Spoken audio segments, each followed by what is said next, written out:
This episode of Hello PhD is sponsored by Promega and listeners like you. Thanks for your support. And everyone else, all we see are the grants they got, the papers they have published. The only negative data and failed experiments that we're intimately familiar with are our own.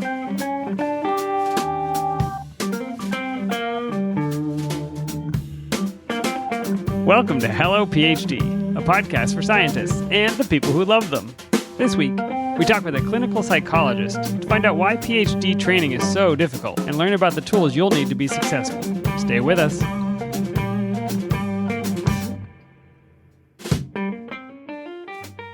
And we're back. This is Hello PhD, episode 135. I'm Joshua Hall. And I'm Daniel Arneman. And we'll discuss the human side of science and life in the lab. Hey there, Dan. Josh, good to see you. No, I can't see you because my internet is not good enough to be able to do video and audio at the same time. We had to cut the video, so I'm only hearing your fabulous baritone voice, Dan. I don't even think I was a baritone in high school. Well, Dan, I think this week we're going to do things a little bit differently. In place of the ethanol section, I think there's some really important things that we need to discuss here at the top of the show. Yeah, there is no ignoring what is happening in the United States and around the world, and I think it's going to be important for us to talk about it here, and not just this week, but in the coming weeks. So why don't you tell us, Josh, about what's happening in science and what's happening on the streets? Yeah, so 2020, wow, what a year it's been so far, and we're only halfway done. But after months of having our daily lives turned upside down due to the COVID-related shutdowns that we've talked about on the show the last few episodes, we're living through the biggest pandemic in the last 100 years. And over the last couple of weeks, the United States has been rocked again by the killing of Black Americans, Breonna Taylor, George Floyd, and Ahmaud Arbery. The latter two deaths were also accompanied by graphic video footage. And in response to these specific instances, and really, it's not just these instances, but on the heels of countless incidents like this throughout the years, protests have erupted in nearly every American city because there have been 3 more deaths of Black citizens in the United States at the hands of police or at the hands of fellow citizens. And Dan, the real crux of the issue here is when these things have continued to happen and have happened here, it's become a familiar script that these Black lives are ended and there are no consequences and no punishment for the ending of Black lives. And we've reached a breaking point and people are out on the streets demanding change. And it feels like hundreds of years too late, and yet finally it's happening. And it feels like it's the groundswell that's behind it, the emotion, the number of people, even the polling behind it, the number of Americans who finally recognize, hey, wait a minute, Black lives do matter. This is not an okay thing for police to do to people, for random citizens to do, to chase and murder a Black man. As it spills out, it's also spilling into other aspects of our society, and is not just a conversation about police, Josh. On Twitter today, I saw hashtags about shut down STEM, shut down academia, and I would like to understand what impact this is having in the world that we talk about every day, which is the academic and graduate training world. Yeah, and so that's what we wanted to take a few moments here at the top of the show to talk about. The ways that this movement that's swelling all across the country here in the United States, what this means for academia and sort of the light that's being shined on the continued racism that has existed in our society, in our culture. Dan, it's interesting. There's a lot of focus on racism in America right now because of these events that happened in rapid succession. But these were just the tip of the iceberg. It's not like this is the first time these things have happened and we're outraged. It's almost like a tipping point has happened at last. And these events, I think, have led all of us to introspect in our own personal and professional corners about the ways that racism and bias, both implicit bias and explicit bias, can limit the opportunities and the success of our Black friends and colleagues. I think I've talked a little bit about it on the show before, but I've been involved in diversity inclusion work in STEM in academia for the past 10 years. And on one hand, I've seen some of the changes that have happened during that time in academia that have really made me hopeful. But when I reflect back on the last 10 years, so many other things that I've personally heard with my own ears, things people have said and actions people have taken, have really made me wonder if we're making any progress at all. If you haven't seen it, Dan, you mentioned the Shutdown STEM hashtag, where folks in academia and STEM were encouraged. We're recording this on Thursday, June 11th, but yesterday on Wednesday, June 10th, to really stop their academic activities and spend that time instead to reflect upon racism and what that looks like in academia and ways we can work for equality and change within academia. But one of the other hashtags that's been trending that I think's been especially powerful is the Blacken the Ivory hashtag. So what this is this has been hundreds of stories at this point of accounts from Black academics who have experienced racism and microaggressions and belittlement in their labs, in their departments, in their universities. And these personal stories that just the sheer volume of these stories that have been shared, make a couple things clear. And that is that, one, these are all stories from academia, from our academic institutions of higher learning. And that points to the fact that, first, education is not a cure for racism and bias. I think there's actually evidence that education can make bias worse because you become more falsely self-assured of your own lack of bias. But number two, just the sheer volume of these accounts make it very clear that racism is everywhere. It's at your school. It's in your department. And it very well might be in you and in me. And I think we've mentioned before on the show, Harvard has a website and they call Project Implicit, where you can go and assess your own implicit biases against a multitude of different people groups. And a surprising finding that these tests reveal is that being in a group doesn't even preclude you from having bias against that group. For example, women in STEM tend to be biased against other women in STEM, and minority groups can be biased against their own minority group. And the reason for that is because these isms and these biases are baked into the very fabric of the society where we live and work. They're systemic. And because of this, I think it's important to note that having these biases doesn't make you a bad person. Because again, these are products of our environment and the society that we walk through day in and day out.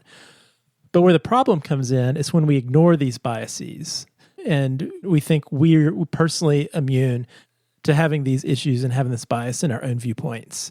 And that really leads to where we are now. We've reached a moment in time, finally, I guess, way later than we should have, where now it seems that finally a critical mass of Americans who are in the majority group are realizing that racism and bias against Black Americans does, in fact, exist in 2020, and that it's not just these crazy extreme examples of people marching around holding Confederate flags, sort of this caricature of racism. And I think what potentially we've done, especially those of us in the academy, is, we hold our nose up at those examples. And clearly those are not good, right? Those are despicable. But we tend to think, well, that's them. They have a problem. But we don't. I don't. But I think what we're seeing is racism and bias is in our house. It is in our universities and in our departments and labs. If you had told me as an undergraduate or as somebody who maybe had not been through graduate school, had not spent time in academia, if you said, are the most educated people in the world also often racist or also harboring biases, I would have said, there's no way. They are adhering to the scientific method and they recognize that they have to take an unbiased view of their work, and that's how science progresses. And the experience of having been through graduate school and talking to people tells us that for all of our objectivity and all of our scientific training, we are not free from this burden of being biased and being racist. I think, Josh, when you and I were coming through, and part of our experiences, I was probably more aware of the sexism that was happening at that time. Racism was certainly happening, and I just didn't pay attention to it, or I didn't know about it. And reading some of these stories on Twitter of people and things that professors said to them, some of them are infuriating, some of them are sickening, some of them are just stupid. And I don't think because I didn't have that experience, I had no idea that was going on in a lot of cases. And so I think hearing these stories and just understanding what it's like to be a minority student in academia through their own voice it will open your eyes to a world that many of us didn't experience and had no idea was even happening. Yeah, and I think that's an important perspective and an important consideration, even as we think about how we as individuals from the majority group react and respond to this, because I've read about and listened to some of my friends and colleagues who are Black talking about, even through this, a little bit of their frustration and exasperation with the fact that now, all of a sudden, on one hand, it's good. All of these white people around them, suddenly their eyes are open to these things that have happened. But on the flip side, it can feel a little bit frustrating and exhausting to think, these are things that I've been dealing with my whole career for years. And just now, finally, are you opening your eyes and acknowledging what's been my reality throughout my entire career? And so I think there's a bit of that that is a bit exasperating. But what I want to do is I want to take just a moment and talk just a little bit about what are some things we can do to combat racism and bias in our little corner of our professional world in academia, in our own universities and our own departments and labs. Because I think, if there's anything that has come out of this, it's that at this point in time, inaction and closing your eyes again is not an option. And so I think there really is a palpable sense and motivation people feel to act and do something. So I thought we could just talk about a few ideas of things that you could do in your labs, in your departments, at your universities to hopefully be part of the change that's sweeping across our country now. That sounds great. So what are they, Josh? So the first one is, I think we all have to start with ourselves. And I think it's hard for us to be part of the change and to advocate for things to change and really to be there to support our Black friends and colleagues before we have self-reflection and examine ourselves. So I think my encouragement would be, if terms like microaggression or stereotype threat are terms that are new to you and things you haven't really heard about, or maybe you've heard them used for the first time over the last couple of weeks and you don't exactly know what that means and how that manifests within an academic setting, use Google. Take some time to educate yourself, to learn about some of these terms and some of these ways that bias and racism really have been and continue to be present in academia. There have been so many posts and so many lists out there over the last couple of weeks of really great literature and books that exist on these topics.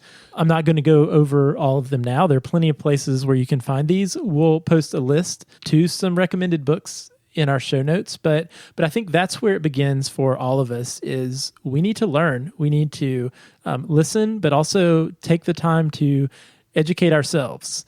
And really, it's not the work of our Black friends and colleagues to do that work for us, to educate us, because we have an internet connection, we have a search engine, we can find that information ourselves. So I think that's where it starts, and that's what I've been trying to do too, Dan. I mentioned I've been working in the diversity space for a decade now, but there's so many things I still don't know and I'm still learning. And so that's my first encouragement for all of us. I think that makes sense. And these links will all be in the show notes, right, Josh? Yep, that's right. So once you've done that and you started to learn about some of the ways that these issues can manifest day to day in our academic work environments, I think the next goal that is important for us is to move from being a bystander to being an upstander. And what I mean by that is we start to transform from maybe the type of person who can recognize these microaggressions and these biases in action in our own settings. But we actually become someone who challenges and stands up against racism and bias when we encounter it. You've probably heard the term anti-racist floating around. And really what this means is just working towards not just being someone who is adept at recognizing racism, but you're actually involved in fighting actively against it. And this part is not easy. This part of moving towards being someone who stands up against racism and bias, this is not a pain-free thing to do. And I think if it was that easy to do, we might not even be in the place where we are right now, because, becoming an upstander, becoming an anti-racist, this involves things like actually confronting your PI or another grad student in your lab, or even your parents or members of your family, actually saying something when, racism or bias peeks its head out, but not just being complicit and silent. And that can be hard because it challenges these relationships. But I don't think we change the culture and we don't change the widespread system without each of us fighting this fight together. Dan, I work closely with lots of scientists of color. Lots of them are trainees in labs right now. And with everything going on in this past week, the most common problem that I've encountered when I've worked with these students, I've talked to these students, is they report these comments or in some cases just cluelessness of not necessarily the PIs of their lab, although sometimes that happens, but other grad students in the lab. And I think the point is that it's uncomfortable. Speaking up about this is uncomfortable because the people you're going to be speaking up to are probably people you consider friends or colleagues or a boss or a coworker that you have to see every day, or your mom or your dad. And it's not easy. It's never comfortable. I wonder if one way to approach this is, and this might be a thought exercise for all of us to do now, is to think about, none of us are perfect. Let's say you said something, Dan, or I said something that, really was out of line. How would you want someone to approach you about that? Or how would you want someone to confront you about that? Because I think both of us, Dan, or I think neither of us would want, I would just want nobody to tell me. I know that's not what I would want. So maybe it's thinking about how would you want to be approached yourself if it was you? And maybe that will be insightful for how you might approach your colleagues or friends or family. And so then I think the last thing, Dan, that I want to talk a little bit about is starting to be someone who is aware of the culture of where you are and start to be an advocate for change in those environments. So I think all of us, if you're a grad student, look around your lab, look around your department. Is there representation of Black and brown faces among your fellow lab workers, the other grad students in your program? And what about the faculty? Black faculty are severely underrepresented in STEM fields at most research institutions in the United States. So there's a good chance that there may be no Black faculty in your department. So bring this up to your PI, to the director of graduate studies in your program, to your department chair. And I want to acknowledge that as a single grad student, that maybe can be scary to do, to feel like you're, making noise or sowing dissent to people of power within your department. But you know what you can do? Maybe consider writing a letter that's not just from you, but jointly signed by multiple grad students in the department. Because so many of these problems in academia, they can't fully be solved until there actually is representation of Black scientists in faculty and leadership positions at our universities, in our departments. So if that's not the case where you are, demand that. Suggest, we looked around and we noticed this. We, as the students of this program, especially in this moment, we see that, and because we care about this department and we want it to be the best that it can be, or we care about this lab, we are advocating for change. And that can have a lot of power, probably more than you think. Josh, I think one of the messages that I've been trying to understand this week is that this is not a week. This is not a conversation that ends when protests end, and it's not a conversation that ends when police reform happens or whatever it is. This is a conversation that has to keep happening.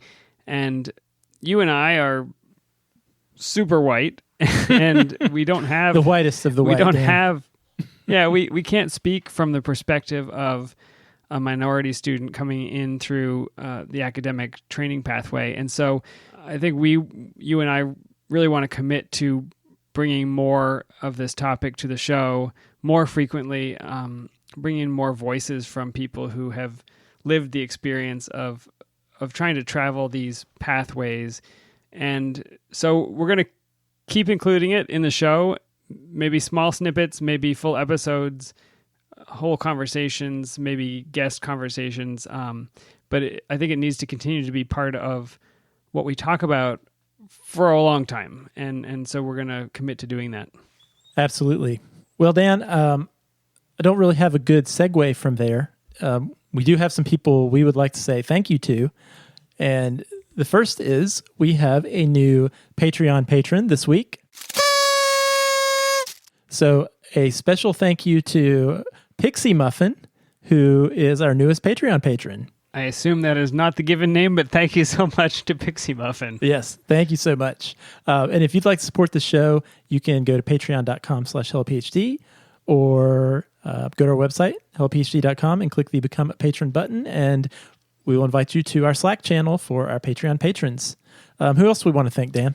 Well, we want to remind everybody who is still in quarantine or who maybe is getting back to the lab, but you're finishing up some manuscripts, you're finishing up some writing. Do not miss the Promega webinar titled Writing About Science, Tips and Tricks for Communicating Your Research. That presentation already happened, but it is still available on demand. So you can go to promega.com/hellophd, enter a little bit of information, and check out that webinar. I think it's a really good one, and especially for this time when I know that people have been doing a lot of writing because they have not been doing a lot of experimenting. All right, Dan. Well, why don't we move into our other topic of the week?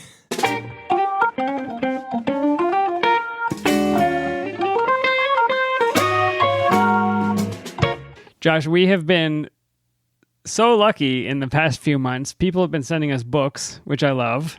I know you're a big reader yourself, and it's fun to get something in the mail. Most of the listeners would hear I'm you just say joking. that I know you can't read, and Josh. think that was true. I have been reading, Dan, every night. Did I ever tell you what I'm reading? What are you reading? I've been reading The Stand, The right? Stand by Stephen King about a plague that wipes out most of the human population. It's a really long book, Dan. I feel like I read like an hour a night, and my Kindle says I've only advanced like 2% in the book. It's really demotivating. It's almost like grad school. But the other book I've been reading is The Early Career Researcher's Toolbox that was kindly sent to us by Dr. Andres de los Reyes.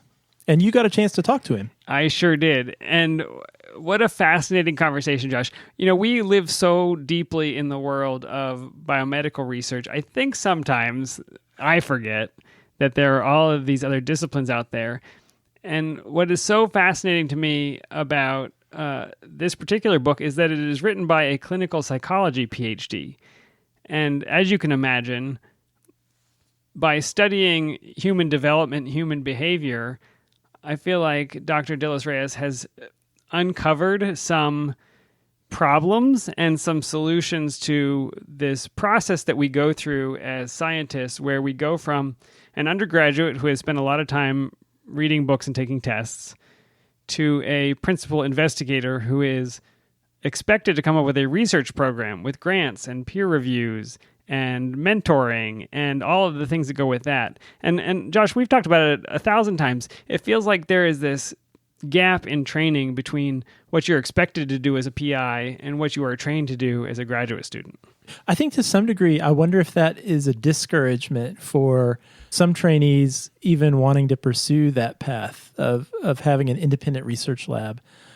I know sometimes it seems so intimidating to think about being a PI and think about just showing up. Imagine getting that job and you're in this like empty lab space that you've been given, and it's like, okay, got to think up some ideas now. to get some grants. Some ideas.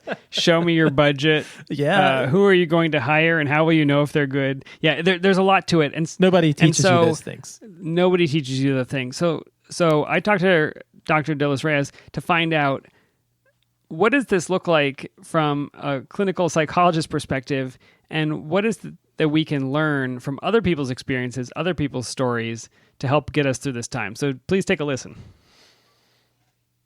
I am joined today by author and professor Andres De Los Reyes. Welcome to the show. Happy to be here. Thanks so much for having me on. And I would love for you to introduce yourself a little bit, just so that people know who you are and a little bit about your background. Sure. I'm a professor of psychology at the University of Maryland at College Park. I've been there since 2008. I'm also the editor-in-chief of the Journal of Clinical Child and Adolescent Psychology. It's the primary research journal for the Society of Clinical Child and Adolescent Psychology. And I'm also really, really interested in helping people do science good. I can appreciate that. I think from a trainee's perspective, from anybody's perspective, your career has been successful so far. I would say you're just getting started. You are tenured, which is something people dream of. You're editor of an academic journal. You chaired boards and forums. You have awards and grants. I'm doing this by way of asking how you learned to do all of these things, and why did you decide to write a guide for the people coming behind you? I don't think I've mentioned the name of the book yet, have I? No. The book is The Early Career Researcher's Toolbox. Insights into mentors, peer review, and landing a faculty job. Something that I think a lot of listeners are going to be excited about. So the question again was, how did you learn to do these things, and why write a book for other people? I learned to do these things with great mentorship. I had a fantastic advisor in grad school, Dr. Alan Kadzin, who was the former president of the American Psychological Association. And he studied how to modify people's behavior so they stop doing destructive things. It just so happens that he used a lot of the same things that he might be using in the clinic to help his students improve how they do their work. Even tiny things, like if you've ever gotten a paperback from an advisor or a collaborator, and you saw a thing that said unclear or like a question mark, we've had those circumstances. They're frustrating because they're flooded with, they're by definition uncertain. So you don't know what to do next. He did this great thing. It's a hypothesis test. He basically said, I found this unclear. Did you mean this? If so, I suggest this. Even if he's dead wrong, he still gets you to thinking, you know what, this wasn't unclear. And I didn't mean what he just thought I meant. I'm going to do this instead. So even tiny little things, if you're ever interested in doing this kind of job, you get that kind of mentorship. And you sort of say to yourself, on the off chance this helps, like if I actually get one of these jobs, I'm going to tuck that in my back pocket. And it's one of a variety of different kinds of tools that I just pull out when I think my students need them. I think that's so fascinating, and that came through in the book. Your background in clinical psychology maybe opened up your eyes to this process that most of us stumbled through, and if we got lucky, we had that mentor. People who got really lucky had multiple great mentors, but I don't feel like there was a lot of introspection or retrospection about what made some people successful and others not. And the discipline, psychology is the gift that keeps on giving. It's part and parcel of I'm curious about behavior, why people, see the things they see, act the way they act. And it just so happens that if we want to do science better, those things are usually behavior changes. Those are usually things you do to modify the way you go about doing things, or the way you perceive things. And so I've grown to think of the discipline as not only helping me learn about what I'm curious about, but also helping others to figure out how they can modify things to improve. Very early in the book, you define this term. I don't know if you coined it or just help us to understand it, but you call us emerging academics. When we're early in that training, maybe we're graduate students or we're applying to graduate school. What is an emerging academic, and where did that idea come from?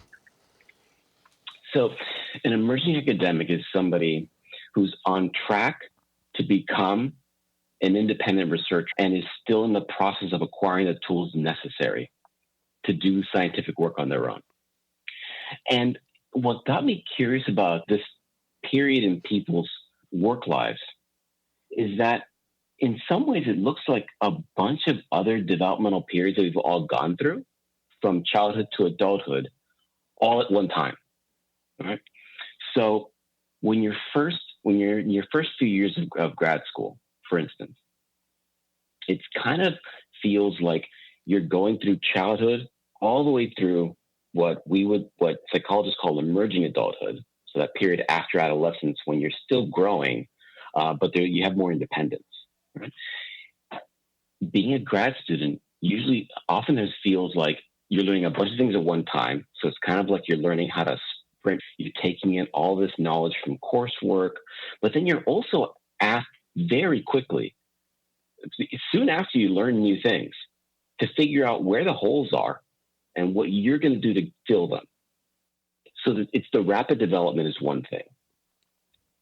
The other thing is that when we're tasked to do new things, defend a thesis, write a paper, respond to commentary from peers, respond to mentors' feedback to see if you can get this project from beginning to completion, those periods are marked with uncertainty. Many times you're being tasked to do a thing and you're not given much guidance on how to do that thing.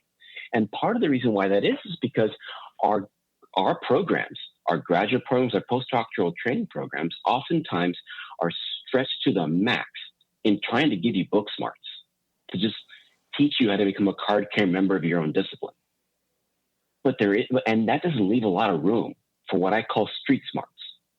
Beyond the actual things you're learning to become a member of the physics club or the psychology club or the pediatrics club or the social work club, beyond those things, how do you actually do the job? How do you get the job? How do you keep the job? I think that's where a lot of this work, So I come from a biomedical background, and I will never forget, you walk into the lab as a new student, bright-eyed, you're going to do this science thing that everybody talks about, and you observe the principal investigator of the lab or your mentor, and it feels like an insurmountable chasm between where you are as a person who doesn't even know every third term in the sentence to the kinds of questions that they're asking and the activities that they're doing. They're writing grants. I have no idea the first thing to do on a grant. I don't understand how to write an academic paper. I don't know how to... And there isn't a lot of training in the process.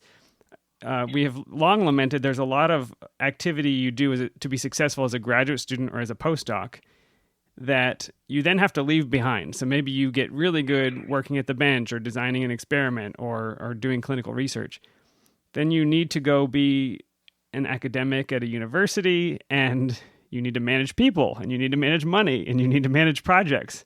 Well, who told me how to do those things? That's not how I was successful. And I think you describe it really well in the book. That is a scary, unusual time for, I think, everybody. It's horrifically scary. It's scary during the training process. It's scary when you start your first job. I had two really important moments early on as faculty at Maryland that really profoundly shaped my timing, and it had to do with a couple of very short interactions that I had with some colleagues that helped me work through my imposter syndrome. You were noting all the symptoms in there, basically. How do I get to this point? Do I even have what it takes to cut it? If only they found out about me, they would kick me out immediately. Yeah, I was talking with a friend of mine, and this is when she was in DC at the Children's National Medical Center. She was doing her first few years of faculty there, and we're walking to her office, and she says, "Most days when I come here, I have no idea what I'm doing." I mean, this is somebody who's had this job for 3 years. She had an NIH grant. She was well on her way to doing all the great things. A few months after that, I had a very quick interaction at a conference with a mentor of mine, Mitch Prinstein, professor at the University of North Carolina, and And years later, I told Mitch, we spent 10 seconds talking about something, and you had no idea how it. Yeah, we walked past each other at a conference, and he says, and he must have seen the look on my face, and he said, "No one knows how to be a professor when they first start." And just those two things were just a wave. It was so helpful to hear those two things, and you know, the toughest part of the imposterism, I think, is that chasm that you see when you're a student or when you're a postdoc, that chasm between you and your mentor. I have a hypothesis as to one of the key reasons why why that chasm exists. And it has to do with what's visible in science and what's invisible in science. My favorite comparison between science and other walks of life, baseball. So my dad's an engineer, my brother's an engineer, I'm not, and they love numbers, so obviously they love baseball. They're also Cuban, so that's basically the only one we like. That helps.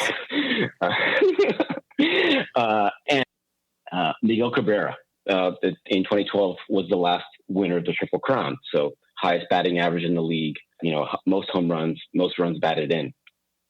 If you look at his record, well, one of the first things you notice is his batting average. 300 and change, which means he failed 70% of the time.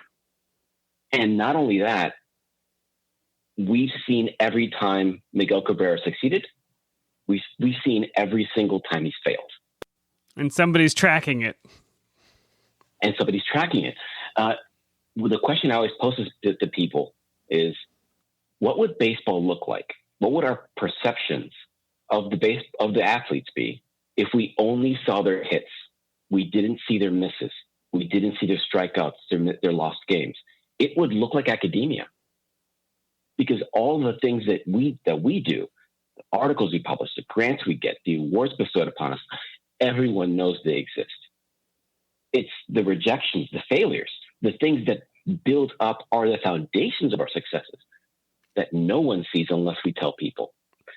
The manuscript you get rejected, the editor and the reviewers know. You don't, and but no one else knows unless you tell somebody else. The grant rejection you receive. And so I think that distinction between our successes and failures, the fact that one of them is, partially explains why we often see qualities in our mentors that we don't see in ourselves, because we knew from the outside, before we started working with them, we saw all the great things, and we didn't actually see what was behind the curtain until we get there. And by then it's too late. then we already know they're amazing.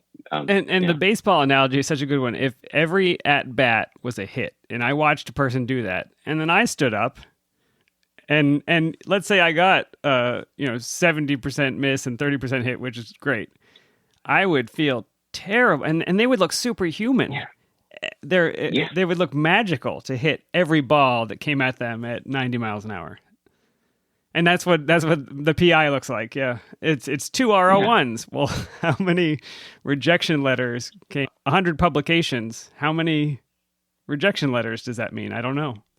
Yeah. In some respects, I think one of the things that where I think mentors can help out everyone else is to every once in a while tell people about where the struggles, just to humanize the experience. I'm going to give a virtual workshop. All workshops are virtual now. Don't even need to say it anymore, right? Yeah. With a group in Canada next month. And we're going to talk about failure, obviously, because it's so normative in our discipline. And I spent some time walking them through what my stats are right now with grants. I got my first one 7 years after I started at Maryland. I got my second one 3 years after that. My third one, a really small one, I got just in the last month or so. My batting average is like a third of my weight. It's really, really, really bad. And that's got to be true for everybody. Normative. Yeah.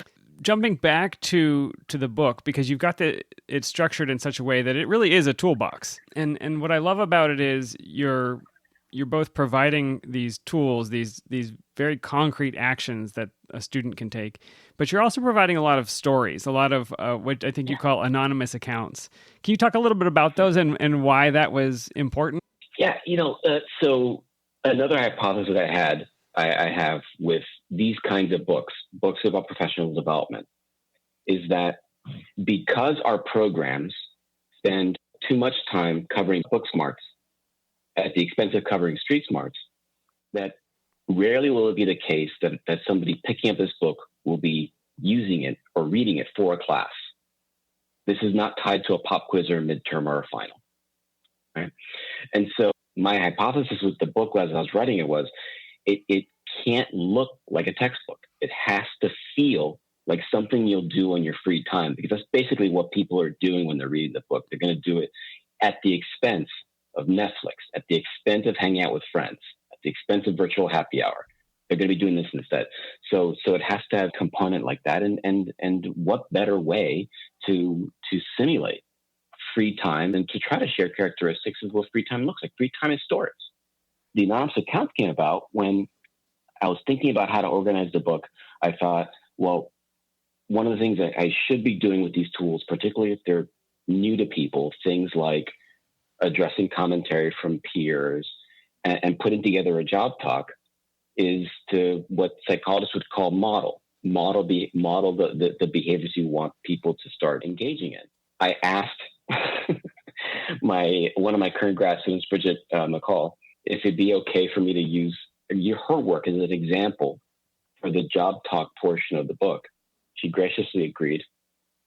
And as I was working through the book, I sort of thought to myself, no matter how I talk about Bridget's work in the book, she's gonna come off perfect. She's gonna come off great. She's gonna come off, like she has it all figured out.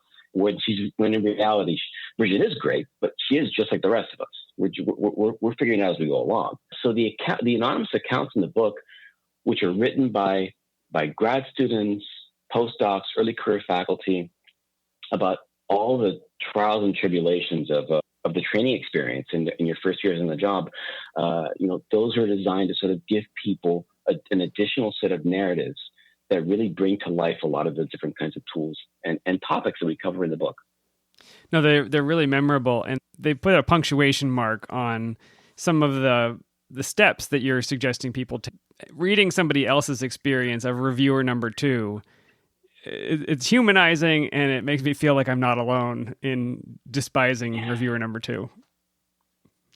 I think the more that science generally discusses these kinds of issues, the more we normalize these struggles, I think the easier it's going to be to start to tackle them systematically. Because the thing is that, going back to our first impressions of our mentors, a lot of it looks like magic, but very little of it is. Very little of it is something you're born with. Very little, much of it is learned and practiced. And that doesn't mean that the tools are foolproof. The things you do are foolproof, but they dramatically reduce the risk that you'll always encounter the thing that we all encounter, the failure. Well, I would love to talk about the book is organized around these 3 core questions, these 3 themes, and I'm going to try to get you to agree to come back to talk about all of them and give them their due course. But I'll just go ahead and read them here, and then I'd like to dive into the first one a little bit. Question number 1, and this is something that an emerging academic needs to be able to answer by the time they finish their training. Where do you fit within academia, and what burning question drives your work? We're gonna come back to that in a second. On the path to publishing your work, how do you respond to reviews of your work? And that's really around the peer review process. And then finally, how do you connect pieces of your work to build a research program? And that one is totally loaded to the idea that I need to build a research program, I think feels scary. It feels true. And the book has a lot of advice on that. If we get back to that first question, where do you fit within academia and what burning question drives your work? That is a question that it helps to ask maybe even before you start a graduate program, or when should we be answering that? Well, Josh, forgive me for the end of that clip, because clearly I am teasing for the next segment of my interview with Dr. Dilys Reyes, and hopefully some interviews to come, because I think what he has to say is so important.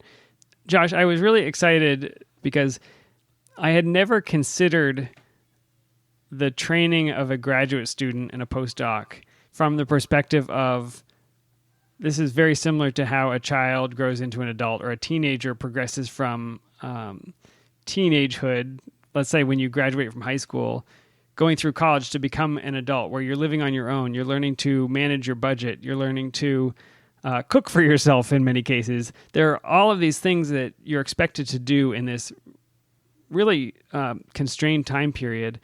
And it was interesting for me to think about, well, graduate school is the same thing. When I was a high school student, I looked at adults and thought, well, I can never do what they do. I can't balance a checkbook, or I couldn't imagine how I was going to plan my year around my career, and I couldn't figure out how people raise children, and all of these things that you don't know how to do because you've never done them, and you have to learn them really quickly. That is precisely what we're asking graduate students to do. And any help we can give them in that period, and I think there's a lot, I think is going to be so valuable. Yeah, I think that's absolutely true. And it is a really interesting analogy. One of the related points he made to that I found interesting was talking a little bit about how programs, the degree to which programs focus on book smarts versus street smarts was, I think, how he described it. But basically, pumping up the knowledge base of the students in the program versus nurturing these practical skills. And I can compare that with how I think about raising children, since that's something I'm doing now. I mean, yes, I want them to learn stuff, but when I think about wanting them to also be independent, functioning adults, I want to make sure they have some of these practical skills that honestly are probably more important to their success as an adult than if they know calculus or they read Shakespeare. Yeah, and I think the way he phrases it, he said, you have to have the book smarts to become a card-carrying member of whatever your micro-discipline is. And that's so true. But the thing that my physiology PI wasn't doing was experimenting on how her behaviors were affecting her students. And I guess this is a way to say, this is why the clinical psychology approach is so compelling to me, because this is a realm of knowledge where people have done experiments to find out what actually does work to train another human being to do a task, to be successful, to be happy. And so applying that knowledge, that same scientific process to training, to scientific training, I think is an eye-opener for me. That is interesting. And I know there's been an increased interest in actually providing training for faculty in their mentoring. In the biomedical sciences, I think we may have talked about this on a show many, many moons ago. The National Research Mentoring Network, NRMN. This is a consortium funded by NIH that really exists to develop some training materials and some curricula and information to help faculty and advisors become better mentors. Are they measuring their outcomes from those training sessions? Yeah, they are actually. I think what's been interesting is, I think because it's funded from NIH, from a research institute, this has all been couched in data and in validating a lot of the tools that they're using. And so they've been very particular in, when faculty participate in these workshops, collecting data, not just from the faculty, but from the trainees also, to assess how well do these things work. Is there actually a tangible output, a positive outcome from this material, from these trainings? I mean, that's wonderful. And have you seen an increased focus on training for the things outside of the book smarts? Things like how to write a grant or how to design an experiment?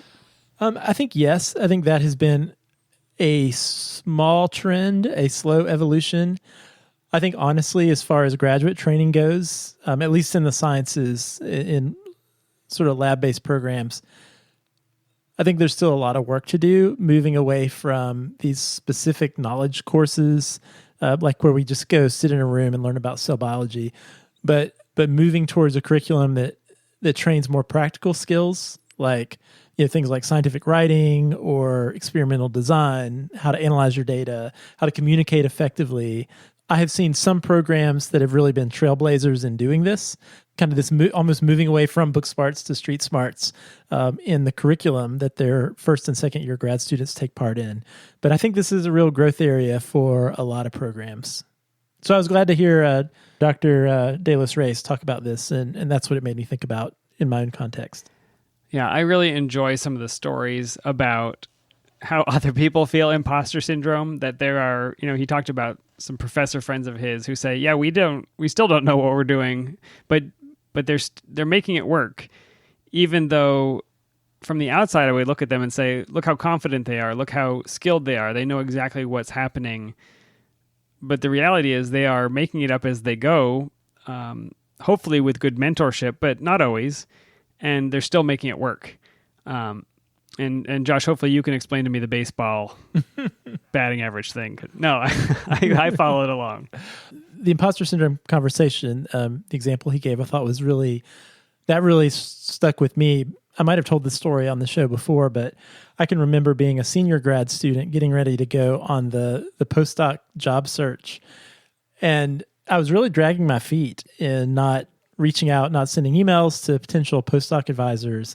And my PI actually reached out to me and said, hey, we've talked about some faculty that might be a good match for you, but have you emailed them yet? I was like, no, not really, not yet. And he said, well, what's holding you back? And so I can really vividly remember this. I told him that honestly, even though I was nearing the end of my PhD, I was just not having a lot of self-confidence in my ability to leave grad school and to be a postdoc. Yeah, I didn't feel like that was something you didn't feel ready. Do. And I can remember him sharing with me that, at this point, he's a tenured faculty member and he was the director of graduate studies in my department and very well respected. And he said, I look around the building at my colleagues and I hear the questions they ask in seminar, and I feel like they're all so much smarter than me. And every day I have to fight myself, feeling like I'm not good enough to be here. And that was strangely comforting to me. I can see on one hand how that might have been crushing, because I was like, well, geez, if this guy can't even, if he feels this way. But it was strangely comforting. Like, here's this scientist, this mentor that I really looked up to scientifically, who also felt that way. I don't know. It normalized the way I felt, I think. It made it okay for me to feel that way. No, and that's exactly what I talked about. We talked about in the interview. It is about sharing failure, about revealing the fact that just because you have 3 grants doesn't mean that you didn't apply for 15 grants. And I think this is where the baseball analogy comes in. You're only seeing the hits and you're never seeing the strikeouts and the, I don't know, give me some other baseball terms, Josh. Are there walks in baseball? Can you get hit with the ball? You can. You can. But you know what I'm saying. I do. Well, at first I have to say all of this baseball talk made me really sad, because if there's something that I'm really missing in my life right now, it's the no baseball is really getting to me, Dan. That was having a baseball game on in the background. It was a little bit triggering for me, having no baseball right now. I thought that was also a great analogy. I looked up, Dan, last year's baseball season. The player who had the best batting average in Major League Baseball was a guy named Tim Anderson, who played for the Chicago White Sox. And he batted .335 in 498 at-bats. And so basically what that means is 33% of the time he got a hit. And he was the best in baseball, right, last year. That's pretty incredible. But what that means, what's interesting is 320 times in last year's baseball season, he went up to the plate and he had a disappointing outcome. He got out and the fans groaned. 66% of the time, something negative happened when he stepped up to the plate, and he's the best.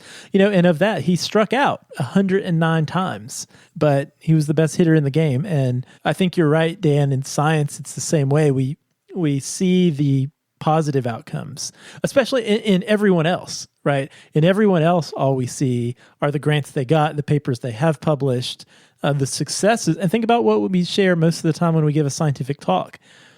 we share the positive data, right? The only negative data and failed experiments that we're intimately familiar with are our own. But that's a very narrow and non-realistic viewpoint. It's so true. And I think one of the lessons that comes from that, and this is something that you'll find in the book, The Early Career Researcher's Toolbox, is that he focuses some of the tools on making sure you get more at-bats. Once you recognize that a lot of them are going to be strikeouts, how do you train yourself to keep getting up to the plate and to get more chances at getting a hit? And some of the things he writes about in terms of how you write papers and how you submit them and how you deal with peer review are really focused on getting you as many chances as possible to get that hit, which in this case is a published paper. And not to completely stomp this analogy into the ground, but some of the most successful athletes, when you hear them talk about their own process and their own approach, the people who are the most successful tend to be the ones who, when they have a negative outcome, they step up to the plate and they strike out, or they shoot that 3-point shot and they miss. The more adept they are at just immediately putting that from their mind, so that the next time they come to the plate or the next shot they take, they're not thinking about that negative outcome they had previously, but they're focused on, I can do it this time around, shaking off those negative outcomes. That's a really important muscle to work out and a skill to have. That's a great insight. And I don't think that stretches it too far, because I think getting discouraged and stopping, deciding not to submit that next paper, or deciding to not revise it the 15th time because of reviewer number 2 is a guarantee that you're not going to get the paper published. So anyways, I want to leave it there, and hopefully everybody will tune in for another episode when we learn about his take on mentorship, which has its own great analogies. And so I look forward to talking to you about that, Josh. All right, Dan, thanks so much. We have covered a lot of ground in the show tonight, so thank you for listening. And if you have thoughts on any of the things we talked about, or you have questions or other topic ideas, we would really love to hear it. You can email us podcast@hellophd.com. You can send us a tweet at hellophd. If you like the show, you can leave us a review on Apple Podcasts or your favorite podcast app. We love getting your feedback. If you'd like to support the show, you can become a patron. Simply go to our website, hellophd.com, click the Become a Patron button, or you can just go to patreon.com/hellophd. We would appreciate the beer money, and thank you very much to the ongoing support from all of our patrons. Dan, it has been a pleasure once again. Thanks for stopping by on my Zoom channel. Josh, it was good talking to you. Keep fighting the good fight, and we'll see you next time. Thanks, Dan. You too.